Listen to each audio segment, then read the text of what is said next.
BNP ছাড়া আওয়ামী লীগ নিষিদ্ধের দাবিতে একাট্রা গণ অভ্যুত্থানের পক্ষের সবকটি দল।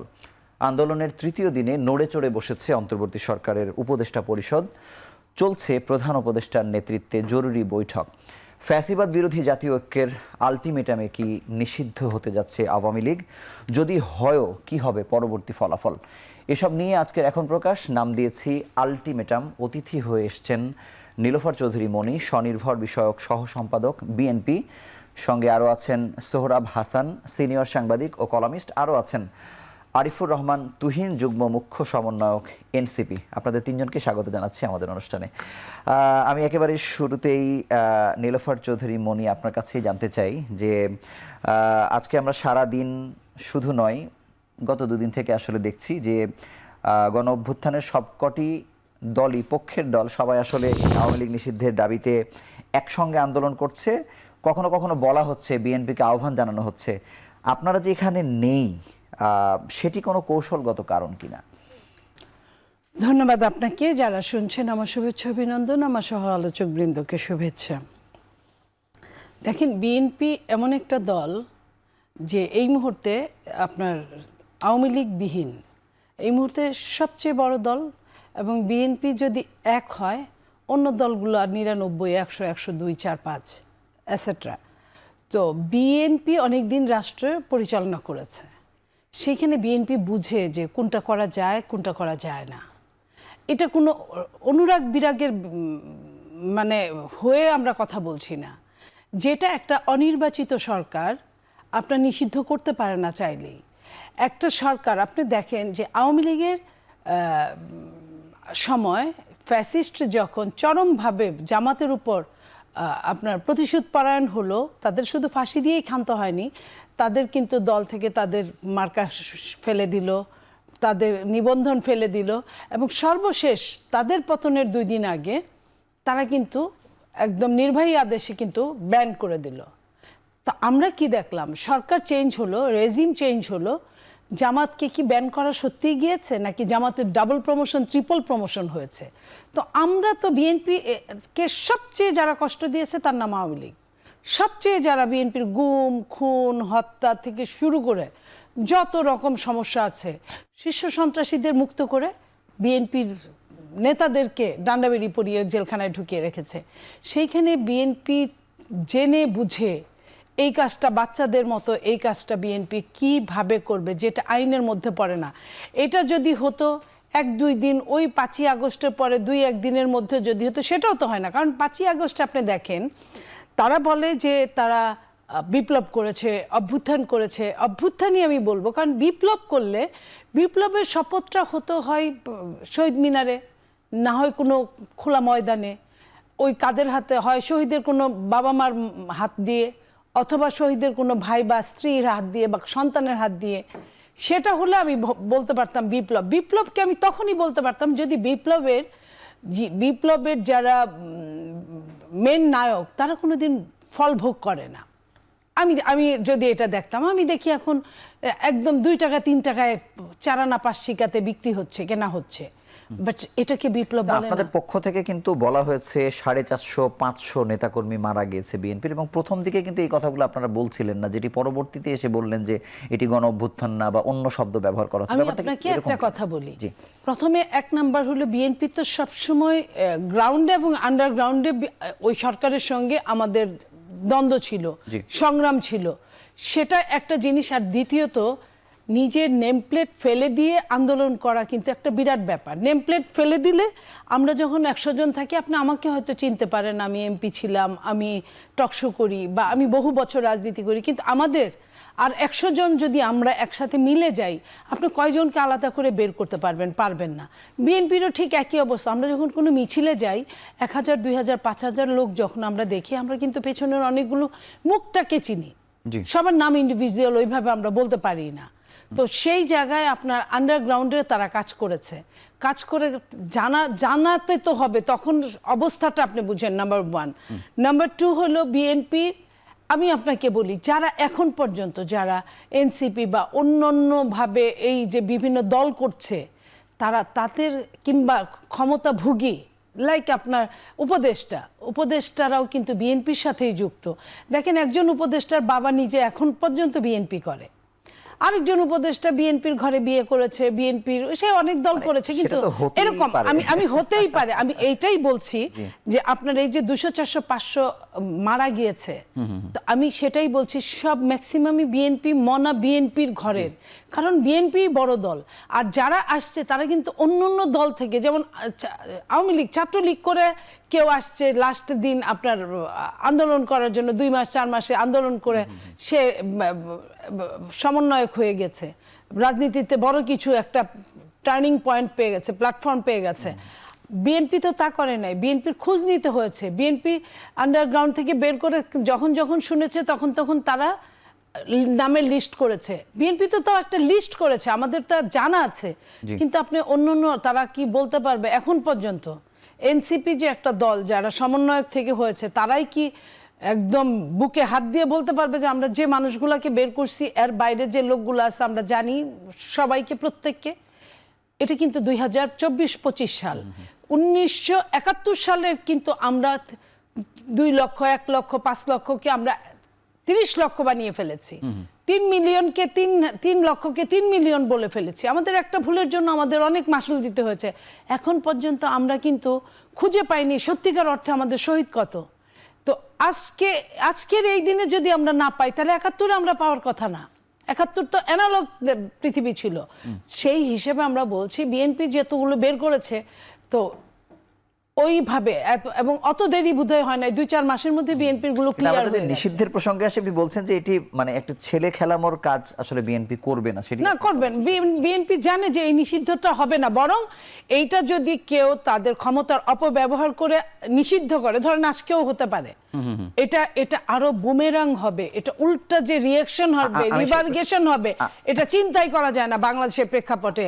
এটা গৃহযুদ্ধের দিকে চলে যাবে দেশটা, কারণ আপনি ওদেরকে তো শনাক্ত করেন নাই। আপনার হাতে পাওয়া সত্ত্বেও আপনার 9 মাস পরে আইভি রহমানকে ধরতে হয়েছে, আইভি কে ধরতে হয়েছে। আপনার 9 মাস পরে আপনার রাষ্ট্রপতি চলে গেল আপনার হাতে ফাঁক দিয়ে, আপনি বললেন যে যদি আমি বের করে না আনতে পারি দেশ থেকে, ওই দেশ থেকে ফেরত আনতে না পারি, আমি পদত্যাগ করব। কেন? Why not? আপনি ধরতে পারলেন না, আপনি কেন? তো এখনো আমি আপনার কাছে আসবো। জনাব তুহিন, আপনার কাছে একটু জানতে চাই যে এই আন্দোলন অনেক দিন থেকে আসলে হচ্ছিল, কিন্তু সাবেক রাষ্ট্রপতি দেশ ত্যাগের পরেই কেন এটি এত জোরালো হলো? মানে এটার সাথে কোনো যোগসূত্র আছে কিনা? ধন্যবাদ। নীলুফাপাকে আমি এই জন্য খুব পছন্দ করি, উনি মাঝে মধ্যে সত্য কথা বলে ফেলেন। হ্যাঁ, তার আগে একটু অ্যাড করে নেই যে এটা আমরা তো বিপ্লব বলতে চাই, এটাকে তার থেকেও বড় জায়গা করে বড় করে বলছেন ওনাদের ভারপ্রাপ্ত চেয়ারম্যান জনাব তারেক রহমান। এই যে 5ই আগস্ট 36 জুলাইয়ের পরপর উনি এটাকে দ্বিতীয় স্বাধীনতা হিসেবে ঘোষণা করছেন। অর্থাৎ স্বাধীনতা জিনিসটা কিন্তু বিপ্লবের থেকেও অনেক বড়। আর যে কারণে আমরা জাতীয় বিপ্লবী সরকার করতে পারি না, সেটাও তারেক রহমানের কারণে। তারেক রহমান সাহেব বলছেন যে দেখো, এই মুহূর্তে বিপ্লবী সরকারটা না করে একটা ইন্টারিম গভর্নমেন্ট করো, এটা বেটার হবে। এবং এটা আশা করি এক দফার ঘোষক নাহিদ ইসলাম এটা সোশ্যাল মিডিয়ায় এটা বলছেন গণমাধ্যমকে, এই বিষয়ে সেটেলমেন্ট আমাদের হয়ে গেছে। দ্বিতীয় যে বিষয়টা আপা যেটা বললেন, দেখেন আমরা শুরু থেকেই কিন্তু একেবারে ফ্রম দ্য ফার্স্ট ডে থেকে আমরা এই কনস্টিটিউশনকে আমরা মুজিববাদী কনস্টিটিউশন বলে আসছি, আমরা চুপ্পুকে অপসারণের চেষ্টা করে আসছি এবং জুলাই প্রক্লামেশনের কথা বলে আসছি। কিন্তু সামহাও আমরা দেখতে পাচ্ছি যে উপদেষ্টা পরিষদের একটা অংশ এবং বিএনপির জায়গা থেকে এই বাধার জায়গাটা আসছে। হ্যাঁ, আমরা কিন্তু হঠাৎ করে আজকে নামি নাই বা গতকালকে নামি নাই যে হলো আওয়ামী লীগ নিষিদ্ধ করো, এই দাবিগুলো আমাদের চিরে, কিন্তু সেই বাধা তো এখনো ছিল, কিন্তু আজকে আপনারা কেন সবকিছু বিএনপিকেও তো আমি ক্লিয়ার করতেছি। আজকে কিন্তু নীলুফাপা একটা সত্য কথা বলে ফেলছেন যে এই উপদেষ্টা পরিষদে বিএনপির লোকজন আছেন। এই প্রথম কোন বিএনপি নেতাকর্মী স্বীকার করছেন বিএনপির লোকজন আছেন। হ্যাঁ, বিএনপি পরিবারে যারা বিএনপি সব কর্নার ভোট করেন, উপদেষ্টা না শুধু আপনার ইসেও কি বলে নাগরিক কমিটিতেও আছে। আমরা এজন্যই আমরা কিন্তু বারবার বলে আসতেছিলাম যে এটা আসলে অনেক, এখন তারা তাকিয়ে থাকেন যে বিএনপি আসলে ডেফিনেটলি বাংলাদেশের সব থেকে বড় রাজনৈতিক দল এই মুহূর্তে বিএনপি, এবং বেগম খালেদা জিয়া এই মুহূর্তে ডক্টর ইউনূসের থেকে বড় একটা জায়গা হোল্ড করে। এখন বিএনপির জায়গা থেকে যখন এই যে আওয়ামী লীগ নিষিদ্ধের ব্যাপারটা মানে দ্বিচারিতেই বলবো, এক ধরেন সালাউদ্দিন ভাই বলতেছেন যে হ্যাঁ নিষিদ্ধ হওয়া উচিত, তো রিজভী ভাই বলতেছেন এটা হওয়া উচিত না, তখন কি হয় উপদেষ্টা পরিষদের সিদ্ধান্তটা নিতে আসলেই সত্যিকার অর্থে বিএনপির জায়গা থেকে তখন ওই যে পলিটিক্যাল যে কনসেনসাস, কারণ এই সরকারের ম্যান্ডেট কি, এই সরকারের ম্যান্ডেট কিন্তু রাজনৈতিক দলগুলো, সেই দলগুলো আর যখন একটা দল এটার বিরুদ্ধে অবস্থান নেয়, যারা সব থেকে শক্তিশালী দল, তখন তাদের জন্য কঠিন হয়ে যায়, যার কারণে আমরা রাস্তায় নেমে আসতে মানে তার আমরা মানে বাধ্য আপনি বলছেন হয়েছি। যে বিএনপি একাত্রা হয়নি বা সহযোগিতা করেনি বলেই এটি এত একজাক্টলি, হয়নি। যার কারণে দেখবেন যে জুলাইয়ের যে ছাত্র জনতা যারা ছিলেন তারা রাস্তায় নেমে আসছেন, হ্যাঁ, এবং রাস্তায় নেমে এসে এটা হাসনাত আব্দুল্লাহ দাগ দিয়েছে। এটা কিন্তু কোনো পার্টিগত আন্দোলন না। আমরা এনসিপি সবার আগে সেটাকে সমর্থন জানিয়েছি। হাসনাত আব্দুল্লাহ জুলাই অভ্যুত্থানের ফেস, এই হাসনাত আব্দুল্লাহদের নেতৃত্ব বিএনপিও আন্দোলন করছে খুনি হাসিনাকে পালিয়ে যাওয়ার মানে হটানোর জন্য, কিংবা জামাত থেকে সবগুলো রাজনৈতিক দল। উনি সেকেন্ড যে বিষয়টা বললেন যে আসলে নির্বাহী আদেশে নিষিদ্ধ করে আসলে কি লাভ, উনি এটার জন্য জামাতের উদাহরণ টেনেছেন। আপনি দেখেন জামাত ইসলামীকে যে নিষিদ্ধটা করেছে সেটা কিন্তু ফেসিবাদের পার্ট হিসাবে, হ্যাঁ। এবং আমার মনে হয় যে গত 15 বছর সব থেকে বেশি ভার্নারেবল বা নির্যাতন, গুম খুনের শিকার হয়েছে বিএনপি এবং জামাত। তাদের বেশি প্রায় 10,000 নেতাকর্মী খুনের শিকার হয়েছে। আমরা অত্যন্ত মর্মাহত। আমরা আশা করছিলাম যে বিএনপি এবং জামাতের কাছ থেকে সবার আগে বিচারের প্রশ্ন আসবে। তারা সবসময় নির্বাচনের প্রশ্ন, সংস্কারের প্রশ্ন ছিল। আমরা কিন্তু পার্ট দিয়েছি। প্রথমত নির্বাহী আদেশে অন্তর্বর্তীকালীন নিষেধাজ্ঞা, এরপরে আওয়ামী লীগকে বিচারের আওতায় আনা, অর্থাৎ জাতিসংঘে যে প্রতিবেদন দিয়েছেন সেটাকে যে ইন্টারন্যাশনাল ক্রিমিনাল যে একটা আছে, আইসিটি যে ট্রাইব্যুনাল, সেই একটাই সংবিধান 47 ধারা অনুযায়ী সেখানে দল হিসেবে নিষিদ্ধ করার বিধান যুক্ত করে একটা তাদেরকে বিচারের আওতায় এনে নিষিদ্ধ করা। এরপরে এটা আমরা বলতেছি যে সাংবিধানিকভাবে, অর্থাৎ আপনি জানেন যে একাদশ সংশোধনীতে, আপাও জানেন, এখানে এরশাদের সরকারকে যেমনি স্বৈরাচারী ঘোষণা করেছিল সেভাবে সাংবিধানিকভাবে এটাকে স্বৈরাচারী এবং ফেসিস্ট হিসেবে নিয়ে আসা। তখন কি হবে, এটা কিন্তু টোটালি একটা কনস্ট্রাকটিভ জায়গা হবে। তখন এখন জামাতেরকে নিষিদ্ধ যেটা করছে আওয়ামী লীগ, সেটা ফেসিবাদের পার্ট হিসাবে, কিন্তু এটা কিন্তু সেই ফেসিবাদের বিচারের আওতা হিসেবে। সুতরাং দুইটা সম্পূর্ণ ডিফারেন্ট জায়গা। এবং এটার জন্য আমরা খুবই মর্মাহত যে মানে এই যে নির্বাচনের এবং সংস্কার, এই দুইটা জিনিসকে সামনে এনে এই যে ওনারাই বলতেছেন, কয়েকদিন আগে দেখলাম যে 4,500 ওনাদের নেতাকর্মী খুন হয়েছেন। আমার ধারণা এর সংখ্যাটা আরো বেশি, জিয়া পরিবার আরো বেশি সাফারার। সেই জায়গাটা থেকে, এবং আওয়ামী লীগকে কিন্তু এর আগে আমরা 2বার ক্ষমা করে তারা দিয়েছি। সমর্থন জানাচ্ছে না সেটি নিয়ে আপনারা এক ধরনের না, আমরা মনে করি এটা তারা তাদের নেতাকর্মী রক্তের সাথে বেইমানি করতেছে। কারণ এই আওয়ামী লীগকে শহীদ প্রেসিডেন্ট জিয়াউর রহমান কিন্তু একবার রাজনীতি করার সুযোগ দিয়েছিলেন, যে দল নিজেকে নিজে নিষিদ্ধ করে এই দেশে ফেসিবাদ কায়েম করছিলেন, বাকশাল কায়েম করছিলেন, একবার সুযোগ দিয়েছিলেন। তারপর এরশাদের সাথে মিলে আবার একবার স্বৈরাচারী হওয়ার সুযোগ দিয়েছিল। সেটাকে আবার এই এদেশের বিএনপি সহ অন্যান্য রাজনৈতিক দল মিলে 91 পরবর্তী শেখ হাসিনাকে ক্ষমতায় আসার রাজনীতি করার সুযোগ দিয়েছিল আওয়ামী লীগকে। সেই দলটা আবার দেখবেন যে 11 পরবর্তী সময় আবার ফেসিবাদ কায়েম করছে। একটা দল 3বার যদি ফেসিবাদ কায়েম করে তার তো আর কোনো সুযোগ নেই। আমরা সেই প্রসঙ্গে আসবো। সোহরাব হাসান, আপনার কাছে একটু পরে আসলাম, কিন্তু আপনার কাছে আসলে জানতে চাই যে এই যে আলটিমেটামের মাধ্যমে অর্জন করার যে চেষ্টা, এই যে নিষিদ্ধ করবার চেষ্টা এবং সবাই একাট্রা হয়ে যাওয়া, এটির মাধ্যমে আসলে এই রাজনৈতিক দলগুলো যারা একাট্রা হয়েছে কি অর্জন করতে চায় এবং এই অর্জনটা সাস্টেইনেবল হয় কিনা? আমি একটু পটভূমি ব্যাখ্যা করি, আমার দুই সহ আলোচককে শুভেচ্ছা জানিয়ে, আপনাকে ধন্যবাদ জানিয়ে। সেটা হচ্ছে যে জুলাই আগস্ট গণ অভ্যুত্থানের লক্ষ্য ছিল কি? লক্ষ্য ছিল দেশে গণতন্ত্র প্রতিষ্ঠা করার, স্বৈরাচারের অবসান ঘটানো। স্বৈরাচারের অবসান ঘটেছে। আর গণতন্ত্র প্রতিষ্ঠার যে অঙ্গীকার, যে ওয়াদা, সেটি কতটা প্রতিপালিত হচ্ছে এবং গণতন্ত্র প্রতিষ্ঠা করতে হলে এক ধরনের জাতীয় ঐক্যমত্য প্রয়োজন, এক ধরনের ঐক্যমত্য প্রয়োজন। সবাই একমত হবে, এক আদর্শে বিশ্বাসী হবে তা না।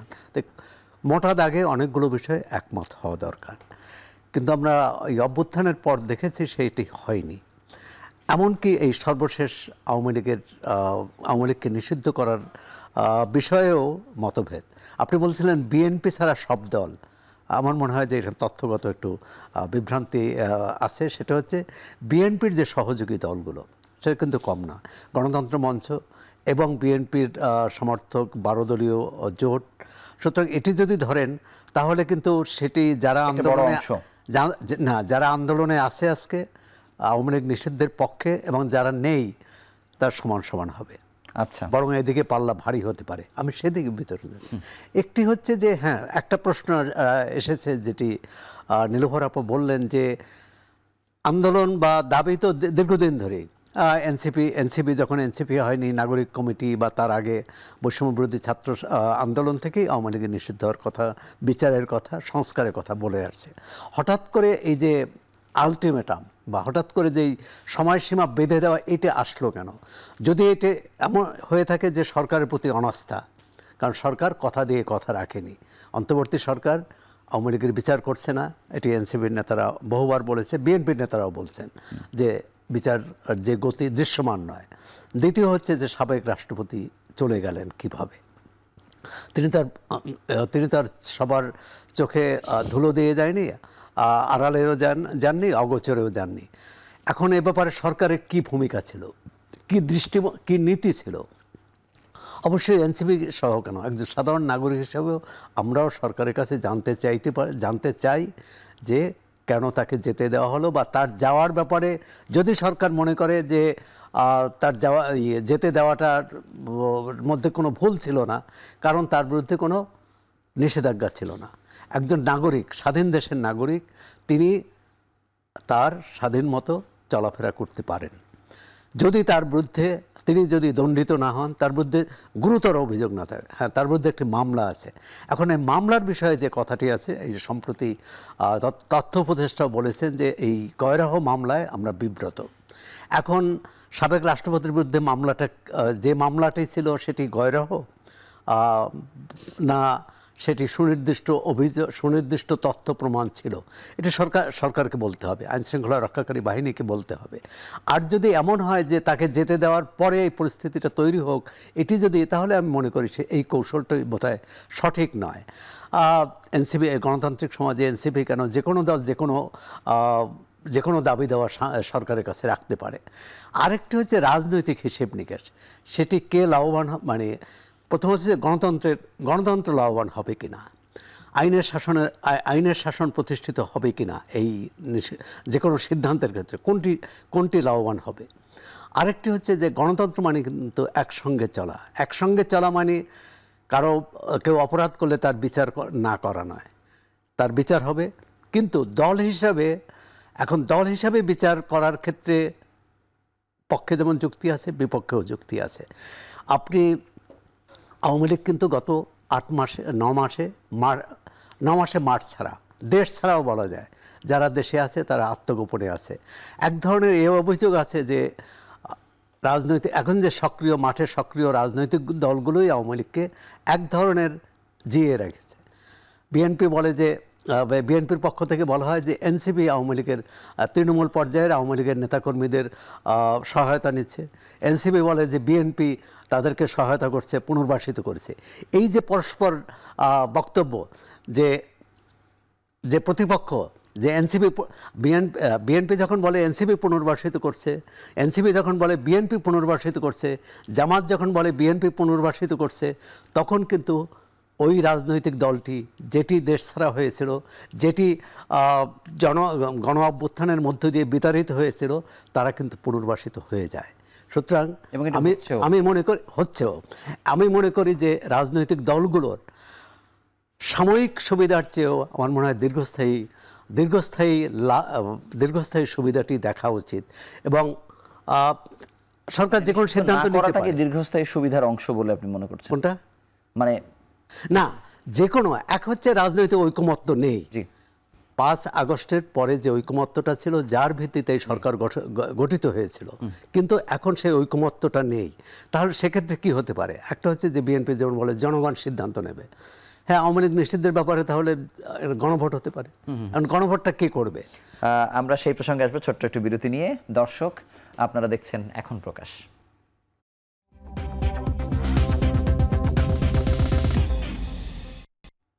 ফিরে এলাম বিরতির পর, আপনারা দেখছেন এখন প্রকাশ। বিরতির আগে সোহরাব হাসান একটি প্রসঙ্গ আসলে আগেই তুলেছেন যে বিএনপি যে কথাটি বলছে যে জনগণ সিদ্ধান্ত নেবে আওয়ামী লীগকে নিষিদ্ধ করা হবে কিনা। এই জনগণ তো জনগণই, কিন্তু আপনাদের যে এই যে কোটি কোটি সমর্থক, এর মধ্যেও তো এই জনগণ কোন প্রক্রিয়ায় আসলে অংশগ্রহণ করবে, বা তাদেরকে আপনারা কোনো বার্তা দিচ্ছেন কিনা, নাকি জনগণের ওপর আসলে এক ধরনের কথা বলে এড়িয়ে যাওয়ার চেষ্টা হচ্ছে, আসলে কোনটি? এটা আসলে খুব কঠিন একটা প্রশ্ন আপনি করেছেন। সেটা হলো রাষ্ট্র এখন যে জায়গাটায় অবস্থান করছে, সেই জায়গা থেকে জনগণের জাস্টিফাই করার কোনো ওয়ে নাই। কারণ আপনি নির্বাচন দিচ্ছে না। যদি সরকার নির্বাচনটা দিতেন, যে সরকার সংস্কারের নাম বলে বলে সংস্কার করছে, কার? রাষ্ট্রপতিকে চলে যেতে সংস্কার করছে করিডোর দিয়ে, ছেড়ে দিয়ে, সংস্কার করছে বন্দরকে ছেড়ে দিয়ে, সংস্কার করছে সেন্ট মার্টিনকে ছেড়ে দিয়ে, এই ধরনের সংস্কার হচ্ছে, নির্বাচনের সংস্কার হচ্ছে না। তো নির্বাচনটা যদি না হয় তাহলে আপনার জনগণ কিন্তু হতাশ হবে দিন যত যাবে, এবং এই যে ক্রাইসিস মোমেন্টটা এটা কিন্তু থাকতো না। মানে এটিও কি সময় ক্ষেপণ আপনার মনে হয়? এই যে এটা crisis সময় তৈরি ক্ষেপণ, হলো, এটা অবশ্যই সময় ক্ষেপণ। এবং এটাকে আমার তো মনে হয় যে ফ্যাসিস্ট যেটা করতো আওয়ামী লীগ, কোনো কিছু হলে একটা পাল্টা আরেকটা কিছু দিয়ে ওটাকে ঢেকে দিত। ফ্যাসিস্টের অনেক ক্ষেত্রে ফ্যাসিস্টের সঙ্গে খুব মিল আছে এই সরকারের। এই সরকার যেমন ধরেন প্রথমে করিডোর নিয়ে কথা উঠলো, মানবিক করিডোর, এটা একটা বিশাল একটা ঘটনা যেটা সরকার পারে না, অনির্বাচিত সরকার কোনোভাবেই পারে না। নির্বাচিত হলো প্রত্যেকটা রাজনৈতিক দলের সাথে কথা বলতে হবে। সেইখানে তারা কথা বলার আগেই যখন আপনার পররাষ্ট্র উপদেষ্টা, মানে উনি তো চিফ ওইটার বিদেশ সংক্রান্ত, উনি বললেন যে করিডোর দেওয়া হয়েছে। আবার প্রধান উপদেষ্টার প্রেস সচিব বললেন যে না এখনো দেওয়া হয়নি, ডাবল স্ট্যান্ডার্ড কথা। আবার আপনার অন্য উপদেষ্টা, এই যে আপনার স্বরাষ্ট্র উপদেষ্টা বললেন যে দেওয়া হয় নাই, তবে যদি দেওয়া হয় তাহলে আমরা এটা আমি জানি না, হতেও পারে নাও হতে পারে, সরি এরকম কথা বলছে। এই যে হতেও পারে নাও হতে পারে, এই জিনিসটা যখন সারা বাংলাদেশে ছড়িয়ে পড়লো বিভিন্ন মানুষের মধ্যে, মানুষ কিন্তু এখানে একটা ভীষণভাবে আহত, না শুধু আমার সভরেন্টি নিয়ে কথা, আমার সার্বভৌমত্ব থাকছে না, যেটা সেনাপ্রধান যে কথাটা বলছিলেন, আমরা তো মনে করেছি উনি আঁচ করে এবং একটা ভয় দেখানোর জন্য বলছেন, কিন্তু ঘটনাটা যে এত তাড়াতাড়ি সত্য হবে এটা কিন্তু আমরা চিন্তাই করি নাই। যখন সেন্ট মার্টিনকে মানুষের যাওয়ার জন্য বন্ধ করে দেওয়া হলো, তখন একটা বাংলাদেশের মানুষ ধাক্কা খেয়েছে। কিন্তু এই যে মানবিক করিডোর, পৃথিবীতে যত জায়গায় মানবিক করিডোর দিয়েছে তত জায়গায় তারা কিন্তু লস করেছে, লুজার হয়েছে। সেই জায়গায় থেকে এইটাকে ঢাকার জন্য সরকার এই নাটক করতেও পারে, কারণ যাহা এনসিপি তাহাই সরকার, যারা আন্দোলন করছে, সরি টু সে। তো তারা কখন কিভাবে আন্দোলন করে, একবার যমুনায় যাচ্ছে তো তারপরে শাহবাগে যাচ্ছে, শাহবাগে যাচ্ছে তো আবার ব্যাক টু যমুনা।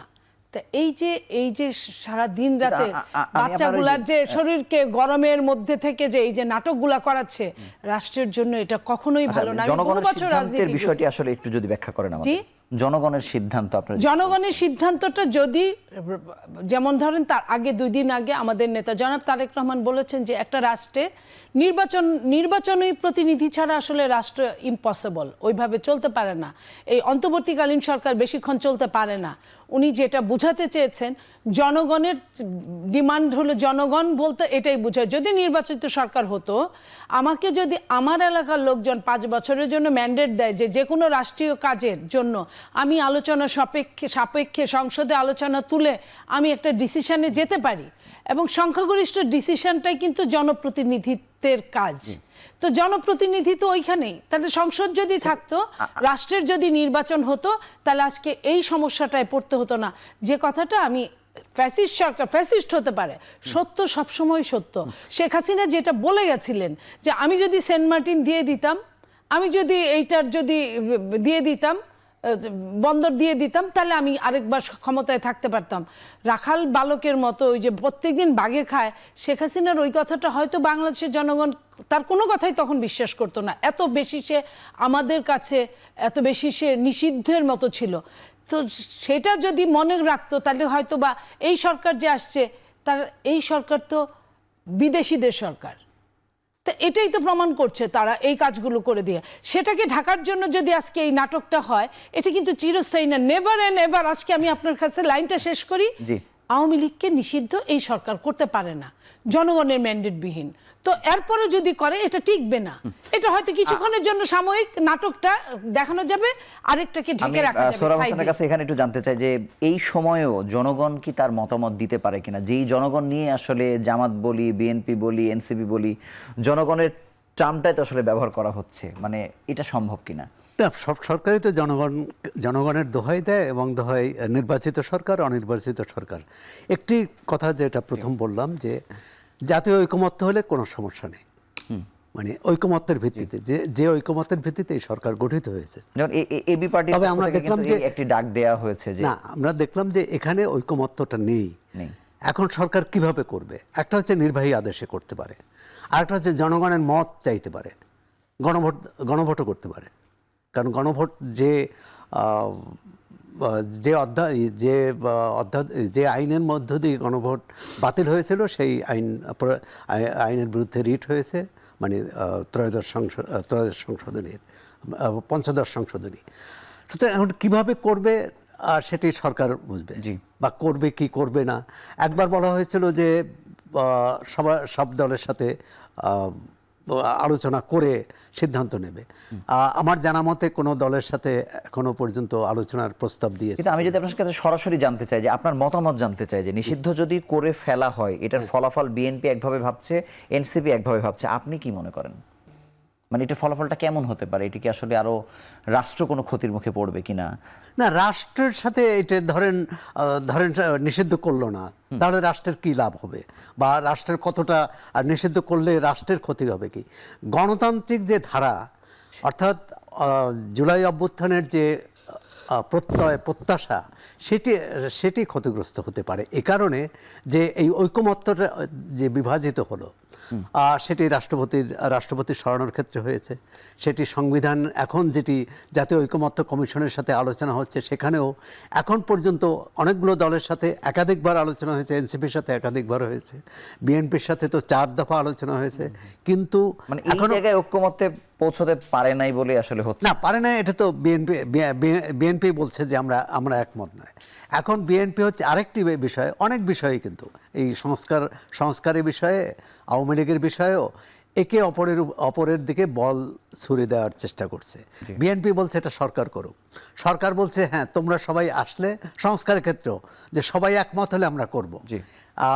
2 দিন আগ পর্যন্ত এটি হচ্ছে সরকারের অবস্থান, এবং পরবর্তীকালে দেখা গেল সরকার আন্দোলনের মুখে এক ধরনের নমনীয়তা দেখাচ্ছে যে এ ব্যাপারে সরকার বিষয়টি গুরুত্বের সঙ্গে বিচার করছে। এখন গুরুত্বের সঙ্গে বিচার বিবেচনাটা কোন জায়গায় যায়, কিভাবে যায়, সেটাও দেখার বিষয়। আরেকটা পারে সরকার, যেটি সরকার নিজের দায় না নিয়ে আদালতের মাধ্যমে, আদালত যে সিদ্ধান্ত নেবে, সেটা হচ্ছে তাহলে রাজনৈতিক দলগুলোরও দায়িত্ব থাকে না, সরকারেরও দায়িত্ব থাকে না, মানে নির্বাহী বিভাগের দায়িত্ব থাকে না। এখন আদালত তো সর্বোচ্চ, কারণ আদালত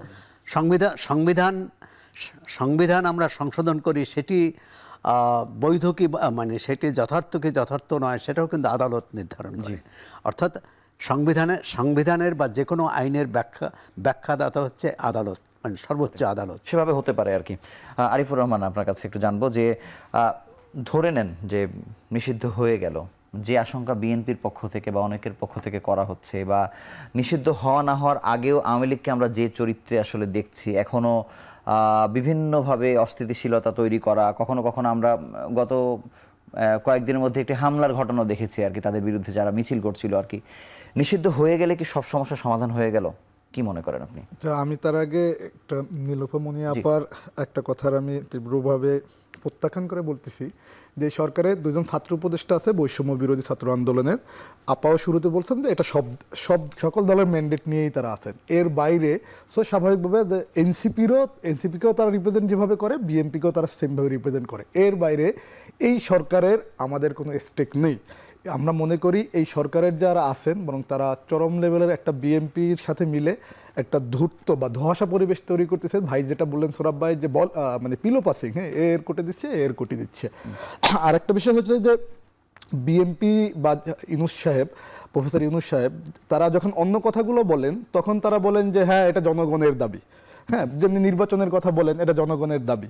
আবার ইউনূস সাহেবও জনগণের কাছ থেকে শুনছেন যে তাকে তার ব্যাপারে সকলের আস্থা আছে, কিন্তু জনগণের দাবি, জনগণ যে আওয়ামী লীগকে 5ই আগস্টে নিষিদ্ধ করে দিয়েছেন সেটা ইউনূস সাহেব বুঝতে পারেন না হয়তো, কিংবা বিএনপির পক্ষ থেকে এটা যে জনগণের দাবি আছে কিনা তাদের মনে হয় ওই অবস্থা নাই, কারণ এটা তাদের স্বার্থসিদ্ধ। আমরা মনে করি যে বিএনপি এখানে একটা স্ট্যান্ডবাজি করতেছেন। হ্যাঁ, স্ট্যান্ডবাজিটা এরকমের যে আওয়ামী লীগের ব্যাপারে আওয়ামী লীগের নেতাকর্মীদেরকে দেখাবো যে আমরা তোমাদেরকে নিষিদ্ধ চাই না, সুতরাং তোমরা আমাদেরকে ভোট দাও। হ্যাঁ, একবার অনেক অনেকটাই ক্লিয়ার, কারণ জনাব তারেক রহমান তার জায়গা থেকে কিন্তু অনেকটা তার বক্তব্যের কথা পরিষ্কার যে তারাও চায় না আওয়ামী লীগ নিষিদ্ধ হোক, তিনি চান যে আওয়ামী লীগ নিষিদ্ধ হোক। সরি, আর একটা বিষয় হচ্ছে যে আমরা যেটা চাচ্ছি, কেন অন্তর্বর্তীকালীন নিষেধাজ্ঞা? দেখবেন একটা মানুষ যখন ক্রাইম করে তখন তাকে প্রথমে গ্রেপ্তার করা হয়, তাকে একটা মানে লকআপে নেওয়া হয়, এরপরে দীর্ঘ প্রক্রিয়ায় বিচার হয়। কেন তাকে গ্রেপ্তার করা হয়? কারণ সে যাতে ফার্দার কোনো অকারেন্স না করতে পারে, মানুষের জানমালের ক্ষতি না করতে পারে। আওয়ামী লীগ একটা টেররিস্ট সংগঠন, একটা মানবতা বিরোধী অপরাধী সংগঠন, একটা ফেসিস্ট সংগঠন। হ্যাঁ, এটা আসলে কোনো রাজনৈতিক দল না। এবং এটা জাতিসংঘ রিপোর্ট বলেন বা আমরা সকল রাজনৈতিক দলগুলো একটু চোখে দেখেছি, এটা আমরা চোখে দেখেছি, জাতিসংঘ দ্বারা প্রমাণিত।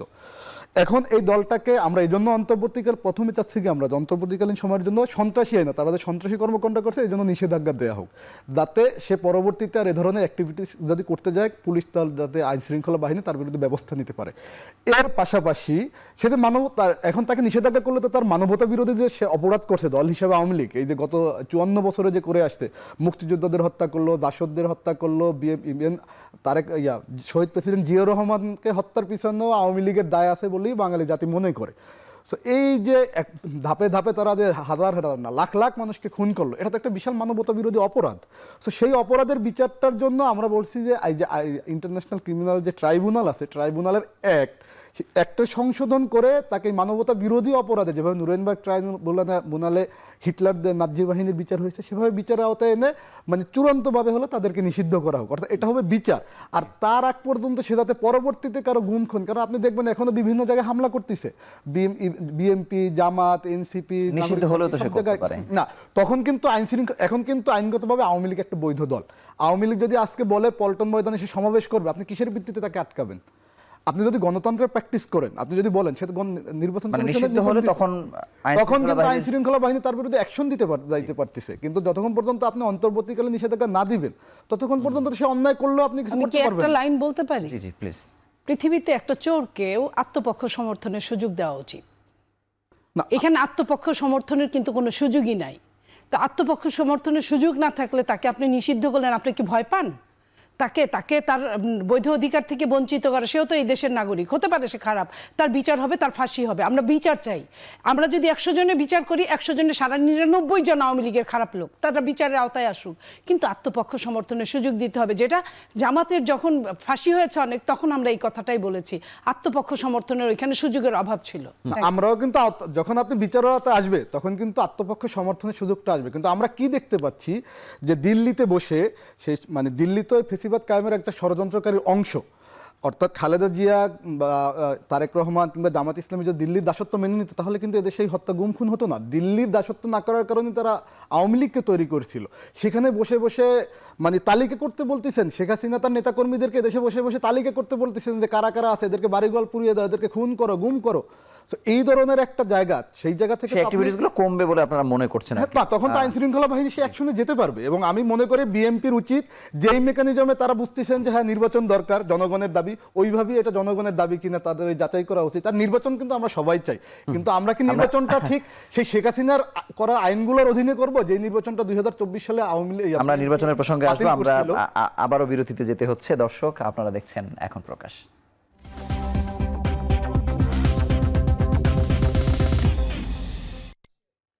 আবারও ফিরে এলাম বিরতির পর। আপনারা দেখছেন এখন প্রকাশ। নীলোফার মনি, আপনার কাছে জানতে চাই যে একটি কথা আমরা সোশ্যাল মিডিয়াতে শুনতে পাই এরকম, যে এই যে বিএনপিকে এত নির্যাতন, হত্যা, গুম খুনের পরেও কেন বিএনপি আওয়ামী লীগের ব্যাপারে যে আত্মপক্ষ সমর্থন বা যে কথাগুলো আসলে আওয়ামী লীগের পক্ষে কোনো না কোনো ফরম্যাটে যায়, যারা মনে করছেন তারা বলছেন এখানে একটি ভোটের সমীকরণ আছে, যে যদি একটা সফট কর্নার তৈরি করা যায় এই ভোটগুলো অন্তত অন্য কারো ব্যাংকে না গিয়ে বিএনপির ব্যাংকে আসবে। এটাকে আপনি বিশ্বাস করেন? আমি এটা বিশ্বাস করি না। বিএনপি আত্মনির্ভরশীল একটা দল এবং সে বুঝে যে সে কয়টা আসনে পাশ করতে পারে। সো আওয়ামী লীগের এই যে পালিয়ে যাওয়া আওয়ামী লীগের ভোট কয়জন দিতে পারবে গিয়ে, এটা একটা ব্যাপার। আমি এটা বিশ্বাস করি না। আমি মনে করি বিএনপি একটা উদারনৈতিক দল। তুমি অধম তাই বলি আমি উত্তম হইব না, এটাই হচ্ছে বিএনপির কাজ। বিএনপি বারবার, যে কথাটা আমার ছোট ভাই বলল, বিএনপি বারবার ক্ষমা করেছে। শহীদ প্রেসিডেন্ট জিয়াউর রহমান আমাদের নেতা, যাকে ধারণ করে আমি বিএনপি করি। সত্যি কথা বললাম। ক্ষমার ফল কি আপনারা পেয়েছেন কিনা? পেয়েছি, এটা পৃথিবী থেকে একদিন চলে যেতে হবে। শোনেন, কিন্তু ক্ষমা পৃথিবী আপনারা থেকে করবেন no, সবসময়। পৃথিবী থেকে একদিন আমাকে চলে যেতে হবে, যে কোনো উসিলায় আমাকে চলে যেতে হবে, এটাই সত্যি। আমি আমার কাজ করেছি, সে তার কাজ করেছে। ওই নবীজির বুড়ির ইসের কথা নিশ্চয়ই মনে আছে, প্রতিদিন রাস্তায় কাঁটা দিত। একদিন যখন কাঁটা দেখলেন না নবীজি, তখন কিন্তু খোঁজ নিতে গেলেন যে বুড়ি কি হয়েছে, যে দেখে যে সত্যি অসুস্থ। তারপরে উনি কিন্তু তাকে ট্রিটমেন্ট করলেন, সেবা করলেন। তো আমি মনে করি বিএনপি ওই টাইপের একটা রাজনৈতিক দল। আওয়ামী লীগ কি করেছে, এই আওয়ামী লীগের 15.5 বছর বিএনপিকে একটা মুহূর্তের জন্য শান্তি দেয় নাই। কিন্তু বিএনপিও যদি এটা করে, ধরেন আপনি আমাকে সুযোগ পাইলেন, আপনি আমার শত্রু, আমার একটা হাত ভেঙে দিলেন, আমি পরের দিন আপনার 2টা হাত ভেঙে দিলাম, তারপরের দিন আপনি আমার 2টা পাও ভেঙে দিলেন, তা লাভটা কি হলো? দুইজনই তো কাউকে না কাউকে এখানে ক্ষমার জন্য এগিয়ে আসতে হবে। বিএনপি হলো সেই রকম একটা দল, এবং এইখানের ভোটের সমীকরণ কারা চায়? যারা জামাত, তারা মনে করে কোথাও এককভাবে পাশ করতে পারবে না, তারা চাইতে পারে। যারা ইসলামী ঐক্য জোটের কেউ কেউ, যে হ্যাঁ তাদের ভোট আছে, ভোট ব্যাংক আছে, কিন্তু এককভাবে পাশ করতে পারবে না, তারা ওই সমীকরণে আওয়ামী লীগের সেই সমীকরণে আপনারা আসলে করতে পারে। নাই, বা এটা আপনারা আপনার ভাবছেন না। এনসিপি নতুন একটা দল, তারাও সব জায়গায় প্রার্থী দিবে বলে, তারা চায়, তারা বিভিন্ন জায়গায় যার যার জেলায় গিয়ে তাদের অর্থ নিচ্ছে, তাদের শেল্টার নিচ্ছে, আপা, আমি- এবং তাদের শুধু তাই না, আওয়ামী লীগের এমপিরও শেল্টার নিচ্ছে। আপনার ব্রাহ্মণবাড়িয়ার একটা এমপি আপনার এনসিপির প্রেসিডেন্টের ওইখানে, আহ্বায়কের ওইখানে আপা, আমি বসছিল, উত্তর এটা পেয়েছি। ছবি আমার কাছে দেখেছি। খুব সংক্ষিপ্ত সময়, আমি শুধুমাত্র তুহিনের কাছে একটু জানতে চাই যে যদি আসলে আওয়ামী লীগকে নিষিদ্ধ করা হয়ে যায়, তার মানে কি এই যে এনসিপি বা অন্যান্য রাজনৈতিক দলগুলোর যে দাবি ছিল, নির্বাচন প্রক্রিয়া থেকে আমরা কি অনেক বেশি এগিয়ে গেলাম কিনা, বা নির্বাচন আরো আগে হওয়া সম্ভব কিনা? দেখেন, নির্বাচন হওয়াটা পুরোপুরি নির্ভর করতেছে কখন হবে, এটা ইন্টারিম এবং বিএনপির উপরে। আমরা কি চাচ্ছি? আমরা চাচ্ছি বিএনপির উপর তো সে নির্বাচন তো আসলে হচ্ছে না। বিএনপি অবশ্যই। যখন এই যে দেখেন, আন্দোলন করছে, অনেকগুলা তারিখের কথা আপনার বলছে, সেই সময়টা আমরা আসলে কিন্তু হচ্ছে না। একেবারে স্পষ্ট, ঐক্যমত্য কমিশন বিএনপির সাথেই বারবার বাহাস করছে। আমরা চাচ্ছি যে যেই সমস্যাটা বা যেই নির্যাতনটা বিএনপি এবং খালেদা জিয়া ভোগ করছেন, তারেক রহমান ভোগ করছেন, এই বারবার ফেসিবারটা কেউ ফিরত না আসুক।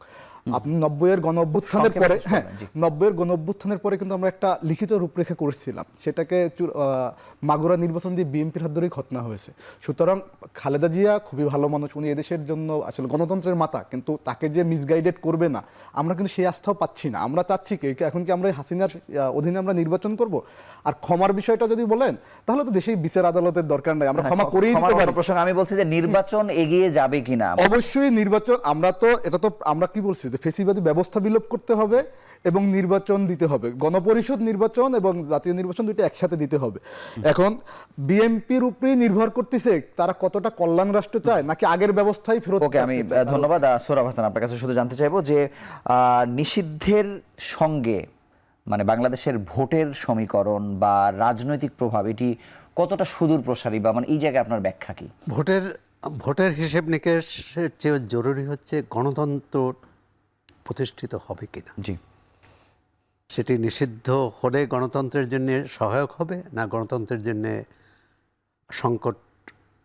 সংকট হবে। কিন্তু আপনি আপনার আগের আলোচনাতে বলেছেন যদি আইন বা আদালতের মাধ্যমে যদি হয়, তাহলে হয়তো গণতন্ত্রের ক্ষেত্রে কোনো আদালতের মাধ্যমে হলো, এখন আদালতের মাধ্যমে আওয়ামী লীগ সরকারের আমলে আদালত কিভাবে আদালতের উপর এই হস্তক্ষেপ করা হয়েছে সেটা আমরা জানি। এখনো যে হস্তক্ষেপ মুক্ত আছে সেটিও নিশ্চিত করে বলা যাবে না, মুক্ত নেই। এই যে আরিফুর রহমান আমাকে সমর্থন করেছেন, ঘোষণা দেখেই আমরা বুঝতে পারছি। তাহলে এই যে মুক্ত না থাকা, এবং আমরা কি চাই, নতুন একটা বন্দোবস্তের কথাই বলা হয়েছিল অভ্যুত্থানের পর, কিন্তু নতুন বন্দোবস্ত নেই।